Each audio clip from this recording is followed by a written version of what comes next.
Hello YouTube, welcome to another League of Legends guide. Today we are covering the assassin mid laner, Akali. As balance dictates.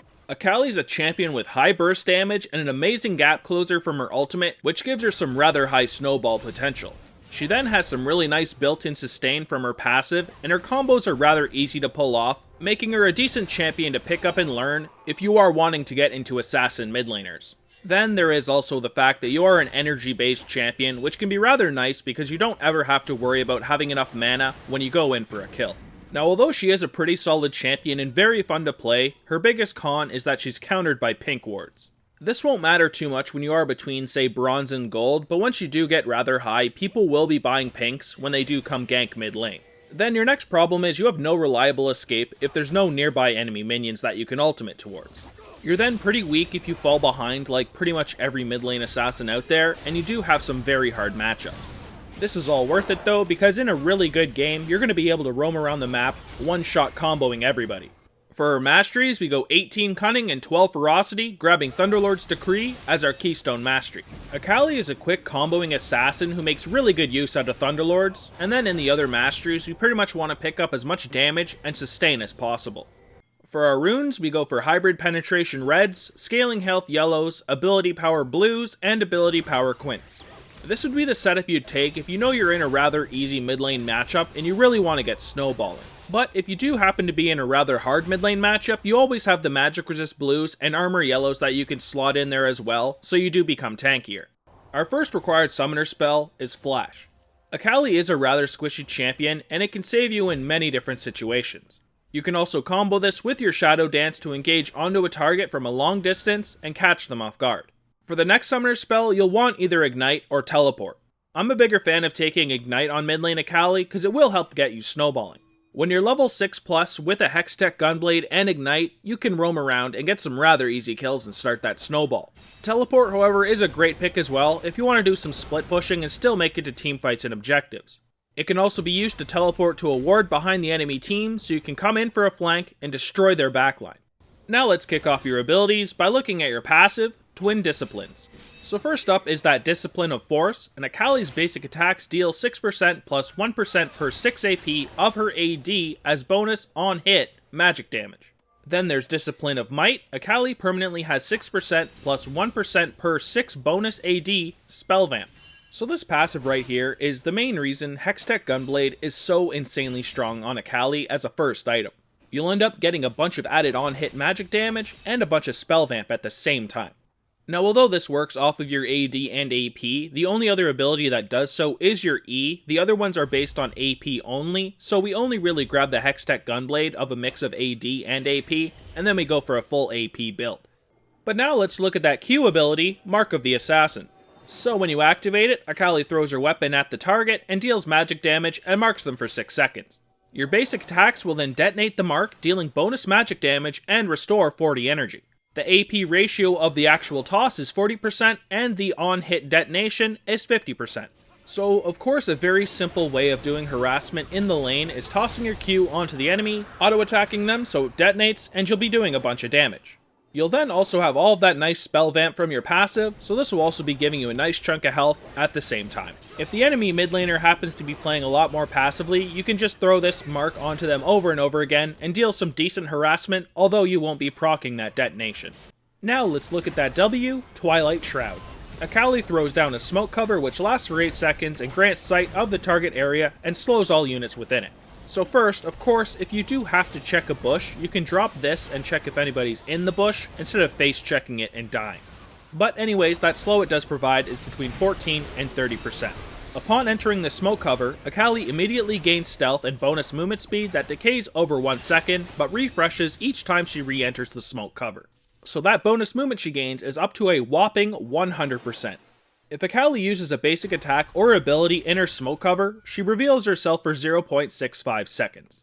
So this can be a really solid ability in a teamfights, if the enemy doesn't have any pinks. If they do have a pink, usually they're going to drop it right on top of your Twilight Shroud, and then focus the Akali first. Against teams like this, you're pretty much going to be using this ability for a slow on the enemy team, and a movement speed for yourself. In a team fight, your main goal is to get onto the AD carry and delete him, and when you do have a Zhonya's, this will add some nice survivability as you can get onto the target, kill them, and then Zhonya's when it's required. This ability, like I said, will just end up being more of a slow / bonus movement speed. Now let's look at that last basic ability, your E, Crescent Slash. Akali flourishes her Kamas, dealing physical damage to nearby enemies, which is between 30 and 130 base, plus 40% AP and 60% AD. So this ability is great, as it does actually add some nice AoE damage. This can give you some rather nice wave clear, and if you are in a clumped up team fight, it can give you some nice AoE damage onto the enemy as well. The cost goes down every time you level it, as does the cooldown, and eventually it will only have a 1 second cooldown. All in all, it is a pretty great ability which adds some nice AoE damage, and it does have an AD and AP ratio, which makes it really great with that Hextech Gunblade. So now we arrive at your last ability, your ultimate, Shadow Dance. So passively, this does have a stock system, and you can have a maximum of 3 at once. When you activate it, Akali dashes to the target unit, striking through it and dealing magic damage. Upon arriving, she will attempt to land a basic attack on her target. So remember, since your Q does proc off of an auto attack, if you have your Q off and then you R2 them, this will proc that extra damage. So that magic damage is between 100 and 250 plus 50% AP. The strike through distance increases the closer Akali was to her target before dashing, and is halved against targets affected by Mark of the Assassin. So this is your gap closer, and you can use it 3 times, which is pretty OP. Even if a target like Ezreal has multiple ways of escaping, you can still get onto him no matter what if you do have 3 of these charges. You can use your first one to get to his gap, he's then going to Arcane Shift away, you can use your second, then he will flash away, and then you can use your third to get onto him yet again. Slow him with your Hextech Gunblade, and get that easy kill. This is easily one of the best ultimates you could have on an assassin. The fact that you automatically get 1 more charge when you do get a champion takedown makes it even stronger because you could escape to a minion after, or you could engage onto the next target in a team fight. So much mobility and damage that it's kind of stupid. For our skill order, we max our ultimate whenever we can at 6, 11, and 16. We then follow up by maxing our Q first, as it has some nice poke and combos really well with just an auto attack. Then we move into our E for its nice AoE damage, and then our W for its stealth, slow, and movement speed. Of course, we leave this one for last because it doesn't actually add any damage. Now for an alternative, you could max your E before your Q if you do need a lot more wave clear. If you're afraid a champion's going to be shoving you under tower all day long and you don't really want to try last hitting with your Q, you could take your E so you could deal with that push a little easier. So for the first combo here, we have our safe trading combo. You start by tossing a Mark of the Assassin on the enemy, and then drop a Twilight Shroud between yourself and that enemy champion. Quickly run through it and land an auto attack on the enemy, hit them with a Crescent Slash, and then run back through that Twilight Shroud, and take no damage in return as you are stealthed. For our all-in Ultimate plus Hextech Gunblade combo, we first start by closing the gap with a Shadow Dance. We then toss our Q, Mark of the Assassin, on the enemy and instantly follow it up with an auto attack to proc that secondary damage. Next, we use our Hextech Gunblade Activate to slow the enemy and then follow up with a Crescent Slash. Then do what you did at the beginning of the combo, toss your Mark of the Assassin on the enemy and follow up with an auto attack instantly as well. Now you have to keep in mind, if an enemy champion does use some sort of escape or they flash away or something, then you're going to want to use another charge of Shadow Dance within that combo. You'll also be able to use a flash at the start if you need to close a really large gap, or of course if you did take Ignite, you can also add that into the combo for some added kill pressure. In the early game, Akali is a very weak champion in the majority of matchups until she gets her Shadow Dance. Play very passively, and if you have to, sit under your turret and stay in XP range. Once you finally farmed your Hextech Gunblade, you're going to become a very strong champion and your roams are going to be very potent. Make sure you're watching the map for any roaming opportunities, but if there is none, just focus on last hitting minions with your auto attacks and don't push that mid lane unless the enemy champion has left. If you are getting zoned from minions and a bunch are about to die, you can always use your Twilight Shroud to move up to them and finish them off with a Crescent Slash.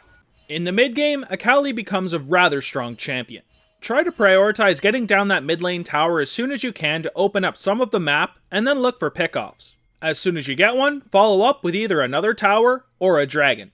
Remember, this is the phase of the game where you shine, and you need to snowball the game as much as possible because you do become rather weak in those late game teamfights. Of course, depending on the team comp. If they do have 5 squishy champions, then you're probably going to be pretty successful. So make sure you get onto those squishy targets with your Shadow Dance, and make sure you combo it with that Mark of the Assassin, and then add some more damage with your Crescent Strike. Late game's usually going to get a lot tougher for Akali because people will be grouped together and you're not going to be able to find those easy 1v1 pickoffs unless the enemy team is bad. If you do manage to find yourself a solo kill though, make sure you're taking full advantage by getting either a tower, dragon, or baron. In those big late game team fights, make sure you're paying attention to abilities that have been used. You don't want to jump into a fight just to have a Malzahar or Orianna ultimate you and then you'll get insta-gimped. Of course, make sure you're prioritizing squishy targets, and you also want to drop that Twilight Shroud in team fights because the movement speed and slow can help a ton. Alright, so now let's look at some hard matchups, and your first hard matchup costs 75 gold. It's a Vision Ward. Now this item here is one of the main reasons you most likely will not see an Akali in a pro game anytime soon. Luckily for some of you, people don't get these in low elo, and you may need to save your flash for when people drop a pink on top of your Twilight Shroud. So our first actual hard champion matchup would be Zilean. This is because if you are sitting in that Twilight Shroud, he's just going to drop bombs on top of you and bomb the shit out of you. His Chrono Shift is then also great for saving himself or one of his allies if you do jump on them and try to combo them down. Next there is Aurelion Sol, and he can be rather tough for Akali as well. Yet again, if you are sitting in that Twilight Shroud, he can just sit there and have his stars swing through, and if he is lucky, deal a ton of damage. When you actually engage onto him, he's then also got his Star Surge to break up your combo, or he can push you away with Voice of Light.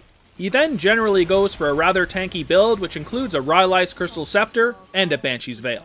So here are a couple more hard matchups, and of course, we've got Lee Sin. Now he's generally going to be jungle and not mid, but he can still cause you a huge problem. That problem is the fact that he can reveal you with both his Sonic Wave and his Tempest. He's then even able to kick you out of your own Twilight Shroud with his ultimate. Now, believe it or not, Heimerdinger actually counters something. In order to kill him, you're going to have to wait for all of your cooldowns so you can actually burst him down before his H28G evolution turret kills you instead. In this matchup, take full advantage of the fact that your Twilight Shroud will make you lose aggro from his turrets. So, our last hard matchup is Annie. You'll want to get as much farm as you can while she spams the shit out of you with her Disintegrate and her Incinerate. In this lane, just make sure you don't die because if she starts snowballing, you're going to have a really hard time. Wait until you're level 6 to all in her, and she doesn't have her stun available. If you engage with her stun, she's just going to drop Tibbers on your face and insta-give you. Alright, so let's finish off this guide with her item build, which starts with either boots, health potion, and a warding totem, or cloth armor, health potions, and a warding totem. In a really easy matchup, you could either get the tome or a longsword, but that's not really something I'd recommend. I really like either the cloth or the boots. But anyways, for our core build, we go for a Hextech Gunblade, Zhonya's, and Rylai's Crystal Scepter. This will give you an absolute ton of damage, perma-slows, 2 really strong activates from both the Hextech and the Zhonya's, and some decent tankiness as well, considering you will have a really decent health pool from the Rylai's, and some nice armor from the Zhonya's. For our boots, I usually just stick with the Sork shoes for adding some extra damage, but Merc Treads are great against high CC teams, and Ninja Tabbies are great against full AD. For the item pool, like always, we have the Rabadons for mass AP, and the Void Staff for magic penetration. If we're looking for even more added burst, we could get either the Lichbane or the Luden's Echo. Then if we are against high AP teams, we could get the Abyssal Scepter as well, and it does reduce magic resist, which is rather nice as well. If we're against high CC teams and we're facing something like a Malzahar in the mid lane, then we'll probably need to get a Mercurial Scimitar. Last, of course, like always, is the Guardian Angel, because in that ultra late game, coming back to life can honestly win you the game. So for our normal full build, we take our core and then add the Void Staff and the Rabadons. You'll do a crap ton of damage, have some nice defensive utility from that Zhonya's, and be able to get through any magic resist. If we're instead against a lot of CC and AP, we would take the core but instead get those Merc Treads, keep the Void Staff because getting through magic resist is super important on Akali, and then get the Mercurial Scimitar. She does get some nice scaling from AD as well, so Mercurial is not that bad of an item, but the main reason we do get it is of course for the Quicksilver Sash.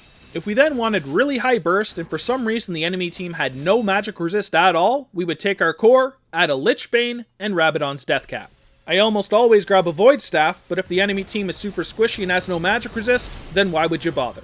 But that covers everything for our mid lane Akali guide. If you guys enjoyed the guide, please make sure you thumb it up, and if you really enjoyed it or you're new here, you can always subscribe. You can view all of our guides on our website, egamingtv.com, or visit us on Twitter, which is where we do skin giveaways at egaming_TV. But anyways, thank you guys a ton for watching, and I'll see you guys in the next champion guide. Peace! Here we go, you and I, destination who decides. Take off, crash, land, I don't wanna lose tonight. Take a chance, let it go, will we make it, never know. I'm so glad I kept you, could have left you, let's make room to grow. Here we go, you and I, destination who decides. Take off, crash, land.